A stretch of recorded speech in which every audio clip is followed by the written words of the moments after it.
Hi, I'm Charlie Melcher, and I'm the founder and director of the Future of Storytelling Summit. And I'd like to welcome you to today's Hangout. We're so excited. Every week we bring back one of our speakers from the FoST Summit to join us for an informal conversation. And today I'm delighted to welcome Sarah Wood, the co-founder and COO and CMO and big poobah of Unruly. Sarah, thank you for joining us. Hey Charlie, thank you so much for having me. This is super cool.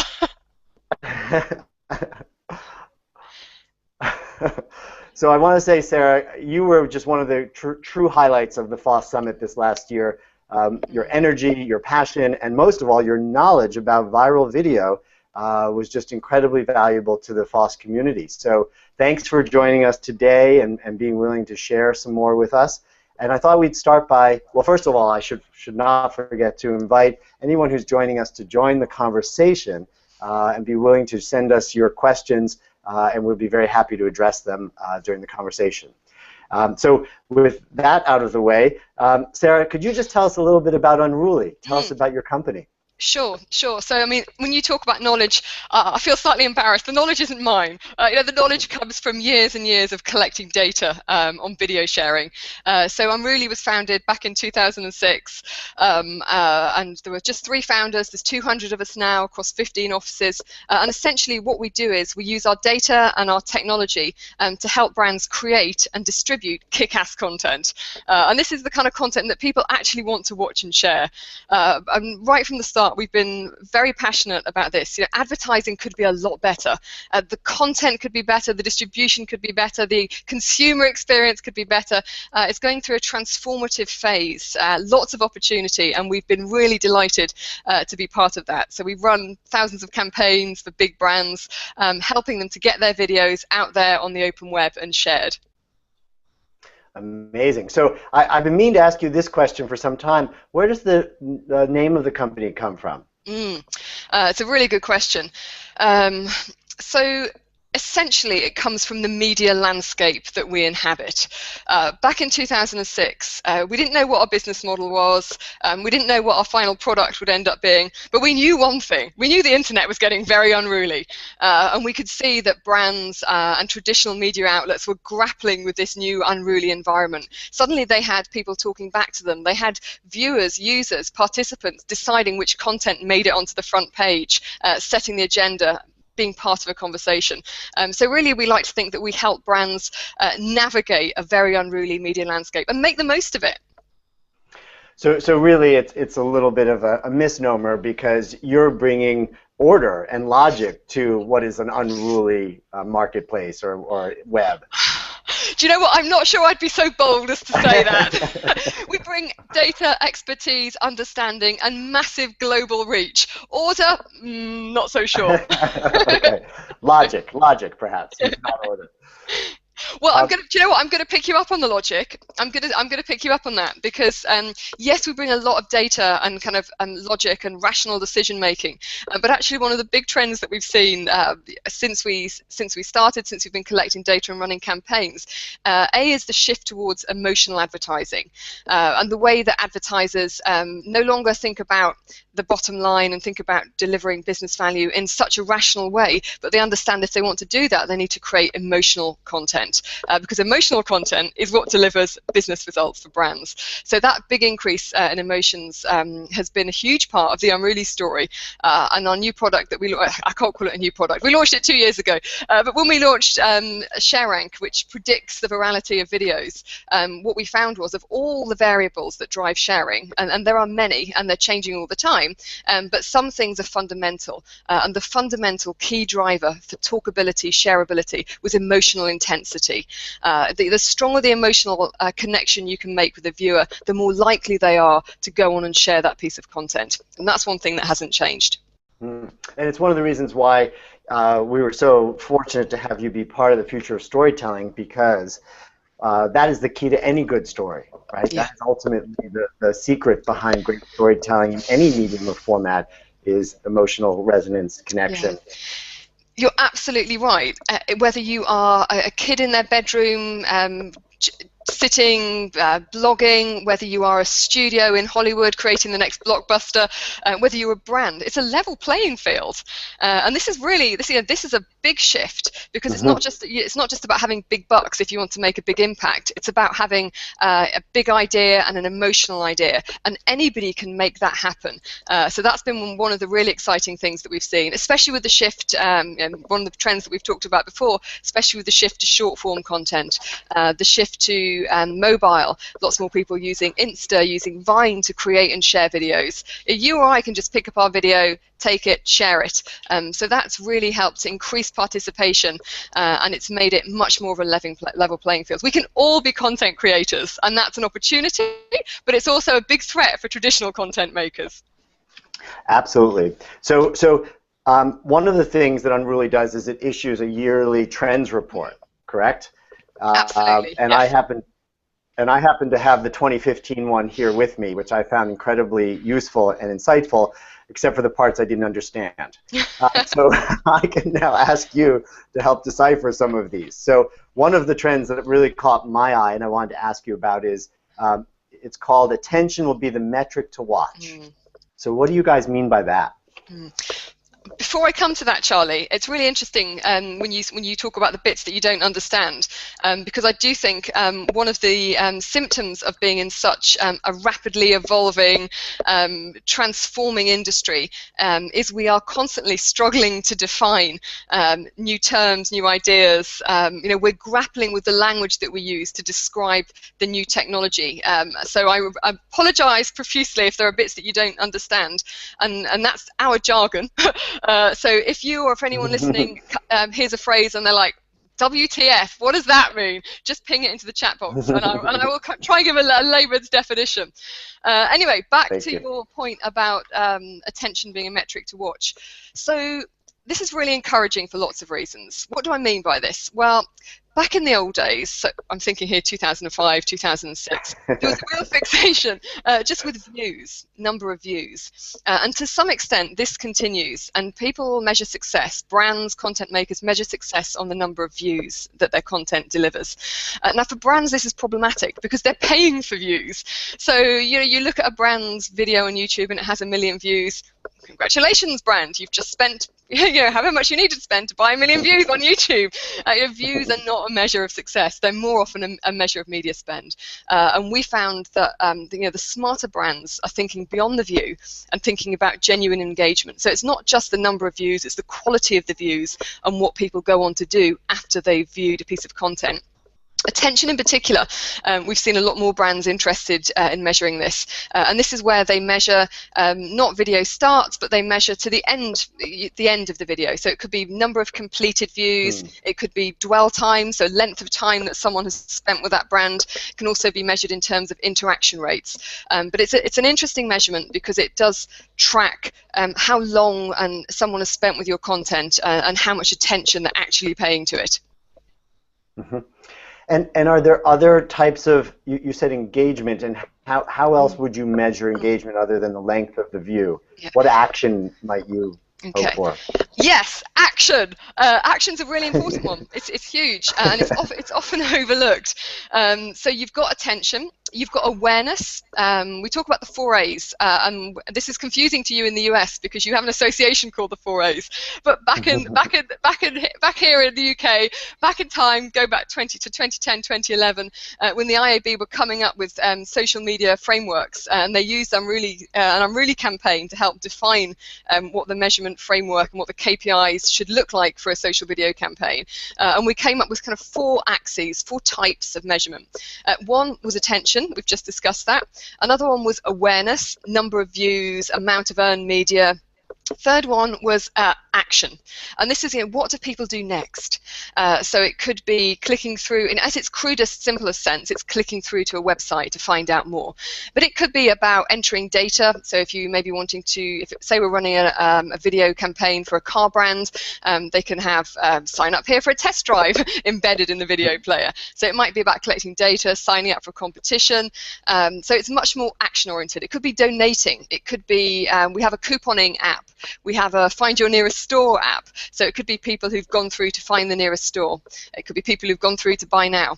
So that's what we mean by action. And this is where video is really cool, because it's not just about making a big noise and making brands famous at the top of the funnel, although video does that exceptionally well and very quickly. It's also about helping consumers along their journey and actually bringing them down to the point of purchase. Well, isn't it the real promise ultimately of being able to communicate through the internet is that it's a two-way medium. So it's not just a broadcast, well, I want you to watch this. The promise is for you to be able to come back and be part of something. It absolutely is. It's that two-way conversation piece. And in fact, I'm looking here in the group chat, because surely someone is going to say to me, what's the fourth A? You've only covered 3. And the fourth one is advocacy. And advocacy is precisely where you share and where you talk about the product or you talk about the video. You initiate a conversation. And I think that's really powerful. Advocacy metrics and sharing metrics correlate very closely with sales metrics, largely because when people talk about a product, and that peer-to-peer endorsement is very powerful, and people are much more likely to listen to what a peer says than what an advert directly says or what a brand says about itself. So this is where the advocacy metric can be very powerful. Yeah, I would imagine not all of these metrics are weighed evenly, right? The advocacy would be so much more valuable to accomplish than any of the others. I believe so. It's the one that involves the most personal, I could say personal sacrifice. It's the one, if I was being kind of philosophical about it, but if you share a video and you implicitly endorse a brand or a brand's message, then you're giving of yourself to that brand, and you're associating yourself with that brand. And in today's society, where our cultural capital is so important, and our virtual brands and our digital profiles can determine our career trajectories or who our life partner is, and that is it's a very powerful thing to give. So I think brands are increasingly recognizing that. Back in the early days, brands would just expect, if they put up a video competition, they would expect loads of people to enter that competition, and they would say, I don't understand it. We had a really good prize here, big box of chocolates, but nobody made a video for the competition. And it's about and gradually they've kind of come to understand that there are barriers, and some things there is a friction involved. Sometimes it's the amount of time, sometimes it's the technology, but it's also the psychology. And the best brands are the ones that talk authentically to their audiences, know who they're talking to, and can build a genuine relationship, have a genuine conversation, so the participation is much easier to come by and maintain over the long run. And Sarah, I don't mean to disagree with you, but I would argue that it's not somebody giving of themselves to become an advocate. They're actually benefiting from that. They do that because they want to be the one to share something with a friend that they don't know about. They gain from that interaction. They're not doing it for an altruistic reason. So that's the flip side, isn't it? And in fact, there are multiple social motivations for people sharing. So we talked about the emotional and the psychological triggers for sharing. The second most significant bunch of reasons for sharing content is the social motivation piece. How do we want to be perceived? How are we embedding ourselves within our social fabric?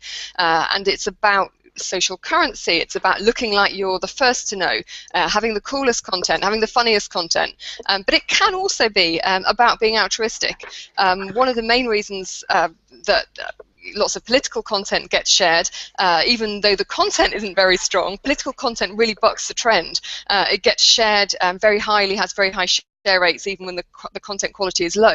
But one of the reasons for that is because people feel very passionately about the cause, and they want to help their cause.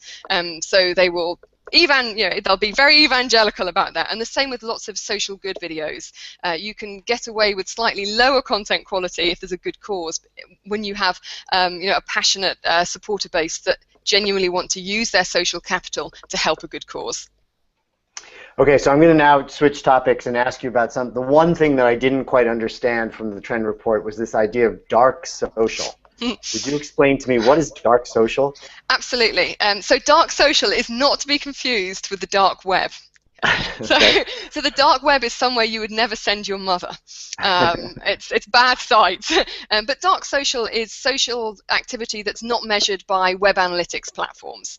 So it's very easy to hook into Facebook API, YouTube API, Twitter API, and see the sharing that's going on.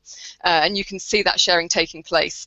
But there's lots of sharing which is much more private. And this is email sharing, text sharing. So if you just cut and paste a URL, pop it into a text message, that's not being tracked. So this is what we mean by dark social. And the reason that we're interested in this right now, and we talk to brands a lot about dark social, is because we've seen a trend. There are some moments when brands have their hero content, their big Super Bowl moment, or the final of an American Idol, whatever it might be, and they want to have a big shout and a big broadcast and make a big noise. But you can't do that all the time. It's unsustainable, and it wears people out. So increasingly we're seeing brands adopt a more sophisticated video strategy and creating content, what we call content for narrowcasting.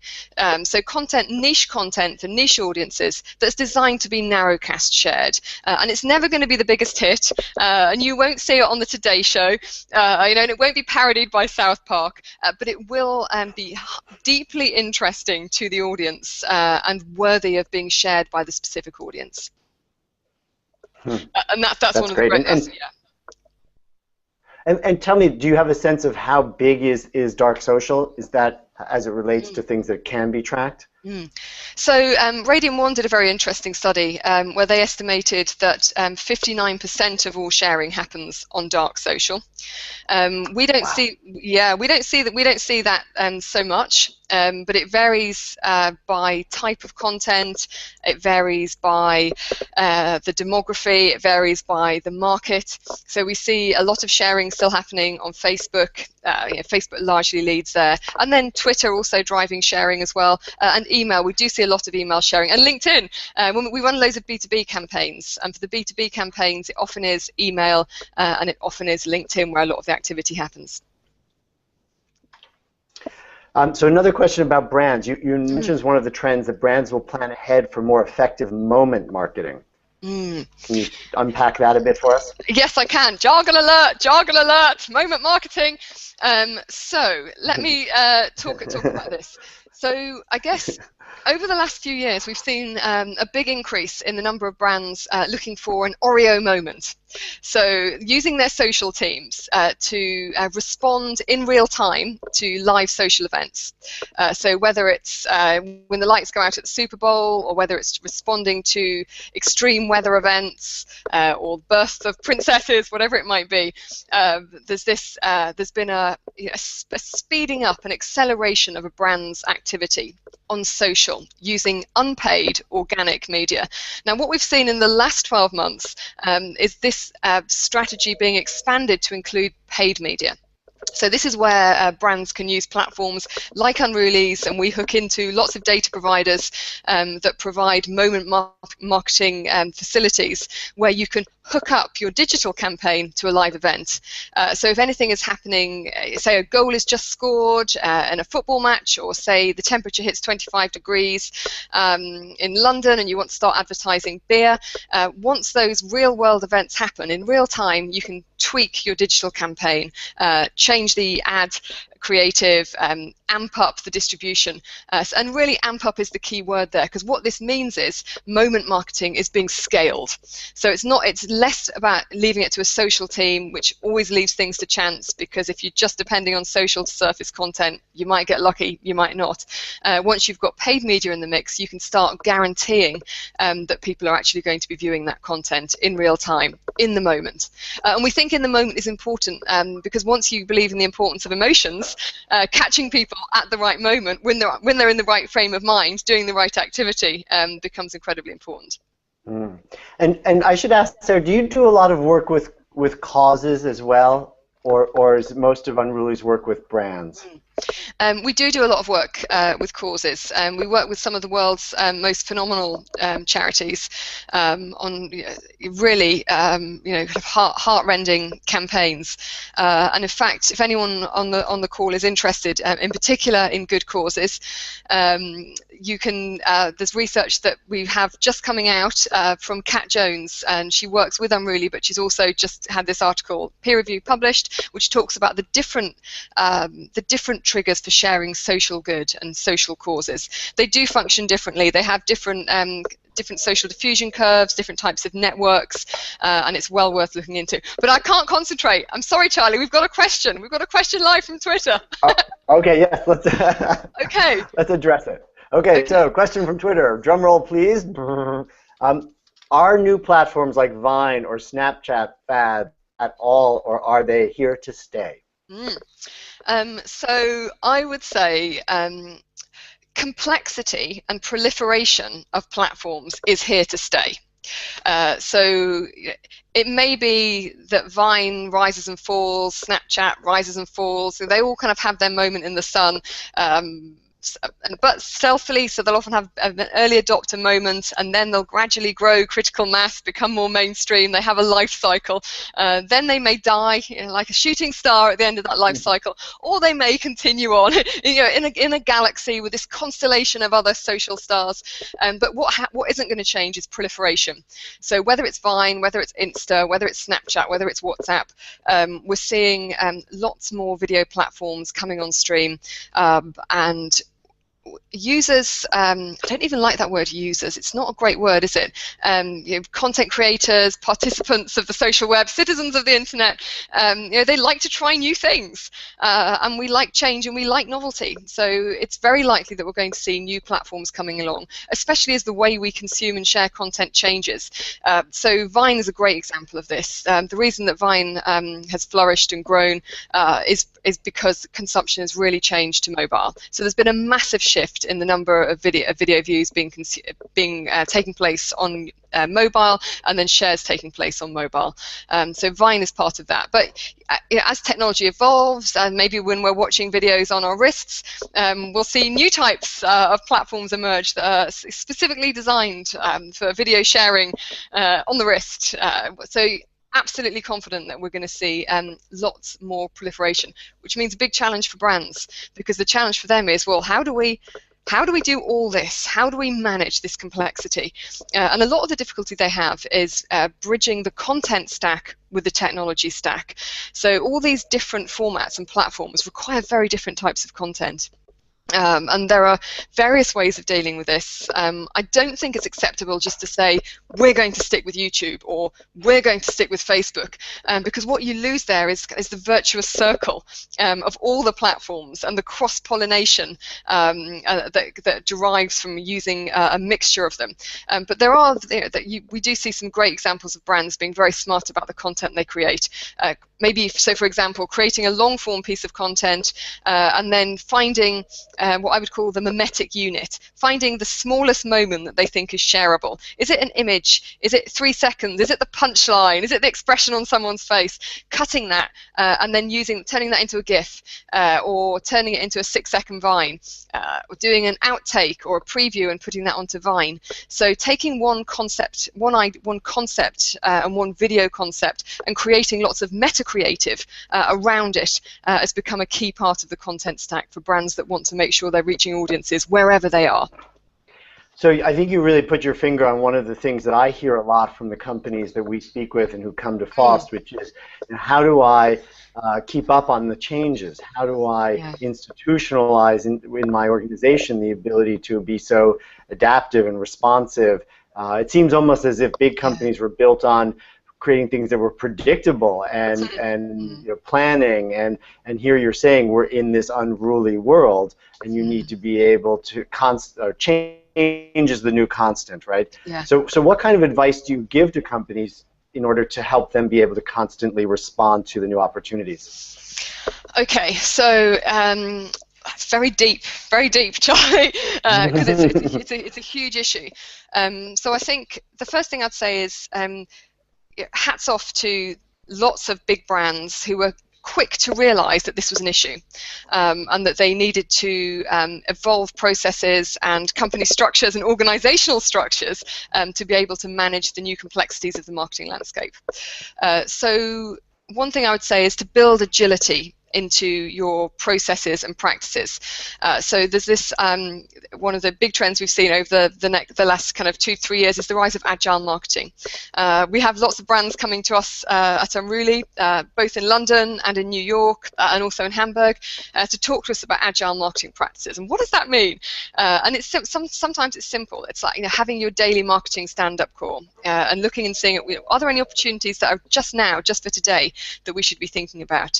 But it's partly doing things on the fly. Increasingly, it's also about having a planned approach as well. So it's kind of, you know, 90% planning, 10% agility. One very good practical bit of advice I can give, if it's possible, and budgets don't always allow, is to keep some budget back. So we have an agile pot, and when the brands that we work with, we always recommend they have an agile pot, and they don't know what it's going to be used for, because how do you know 6, 9, 12 months down the line which platforms you're going to want to be experimenting with? So hold some budget back, and at least then you'll be able to get some skin in the game as soon as something goes live. Well, and you left off one important recommendation for those companies, which is to come to the Future of Storytelling Summit.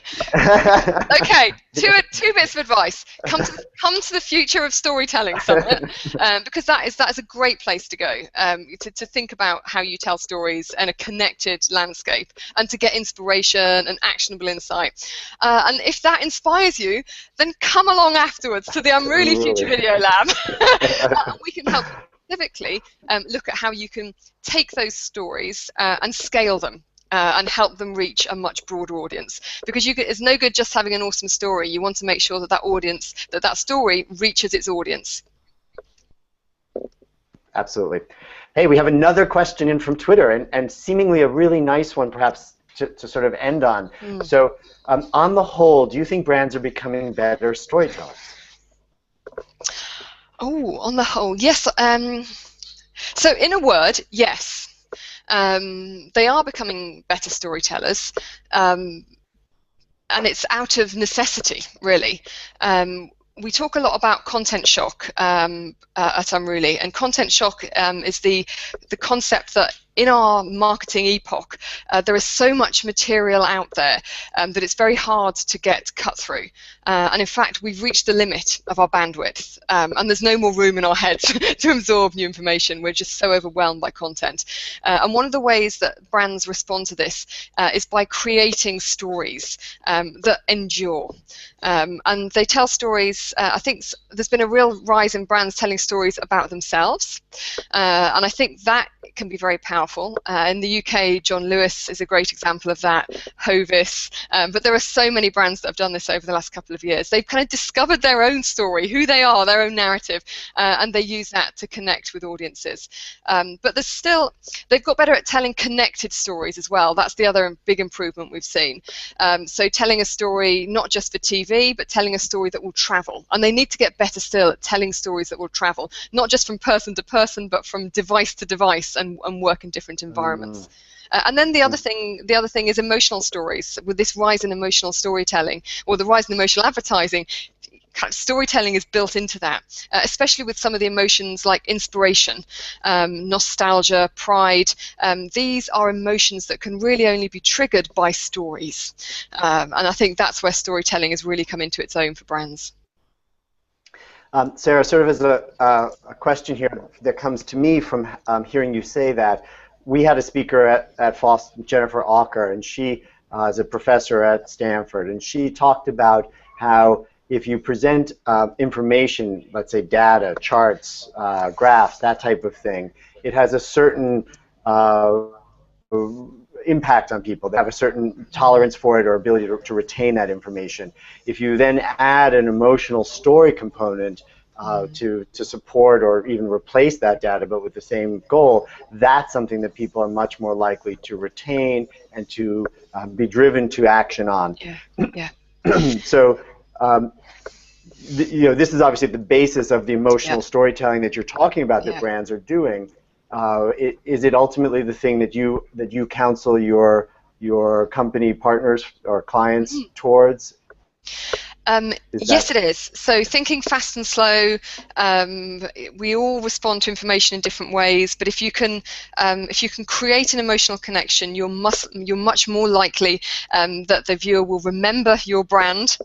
Crucial at the point of purchase when the shelf is filled with all kinds of competitive products, and it's much more likely that the viewer will feel warmly and think well of your brand at that point. And especially for categories like CPG, consumer packaged goods, where it's not a big spend, it doesn't really matter which one you pick. Then brand distinctiveness can be the deciding point. And if you can create brand distinctiveness through emotional storytelling, that's really powerful.